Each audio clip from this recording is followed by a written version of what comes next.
The news line, अचूक वेधक.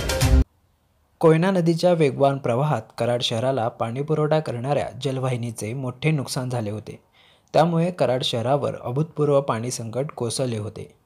जलवाहिनी दुरुस्तीचे व पाणीपुरवठा पूर्ववत करण्याचे आवाहन JS भालदार इन्फ्रास्ट्रक्चर प्रायव्हेट लिमिटेड या कंपनीने लिलाव पूर्ण केले. पालकमंत्री शंभूराज देसाई, खासदार उदयनराजे भोसले, यशवंत विकास आघाडीचे राजेंद्रसिंह यादव यांच्या प्रयत्नातून जिल्हाधिकारी जितेंद्र डुडी यांच्या आदेशाने जिल्हा नियोजनमधून तातडीचा 71 लाख रुपयांचा निधी उपलब्ध करून कोयना पुलावरून पर्यायी पाईपलाईन टाकण्याचे काम JS भालदार या कंपनीने हाती घेतले. वारुंजी फाटा ते कराड येथील पंप हाऊसपर्यंत असलेल्या पाईपलाईनचे काम प्रतिकूल परिस्थितीही अवघ्या 15 ते 20 दिवसात तब्बल 50 ते 70 कामगारांच्या परिश्रमातून यशस्वी पूर्ण केले.